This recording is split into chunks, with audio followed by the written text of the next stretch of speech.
Hello नमस्कार सेवाहरू छ सम्पूर्ण साथीहरूलाई। म चाहिँ अहिले यो एकदमै यो ओसाकाको चाहिँ एकदमै लामो पार्क, एकदमै फेमस पार्क रहेछ। यो चाहिँ नागाई पार्क भन्ने जुन पुरा साकुराहरू फुलिरहेको छ।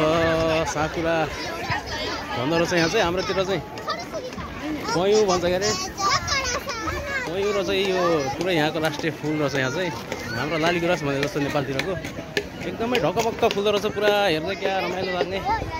त्यहीबाट यता यसो भिडभाड यता पुरा फ्यामिली हन्टिङ जस्तो रहेछ कि मजाले फुलिरहेको छ। हेर्नुहोस् मान्छेहरू पनि पुरा चाहिँ मान्छेहरू पनि छ। म चाहिँ फेरि यस्तो फुल देखेँ कि एकदम फोटो खिच्ने, यस्तो नेचर एकदम लभर जस्तो भएर यी फोटो खिचिहाल्ने मान्छे भएर त छिरिहालेको यता एउटा फुलेको देखेर। अनि के छ साथीहरूको खबर, सन्चै हुनुहुन्छ कि कस्तो छ नेपालतिरको? कहाँ हुनुहुन्छ, कुन ठाउँदेखि हुनुहुन्छ? म चाहिँ यतातिर छु कि मजाको छ यतातिर ठाउँ। यसो बाटो परेको बेलामा यता छिरेको लास्टै रमाइलो रहेछ।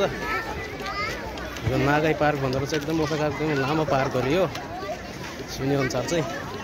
यो राष्ट्रिय फुल रहेछ। यो चाहिँ साकुरा भन्ने यो पयु चाहिँ यहाँको राष्ट्रिय फुल रहेछ। हाम्रो लालीगुराँस भने जस्तै एकदम रमाइलो लाग्यो। त्यही भएर यसो भिडियो खिच्न मन लागेको। साथीहरूलाई के छ खबर, यहाँहरूको हालखबर? सन्चै हुनुहुन्छ होला भन्ने आशा छ। म पनि सन्चै छु यतातिर। धन्यवाद छ हेरिदिनु भएकोमा सबैलाई।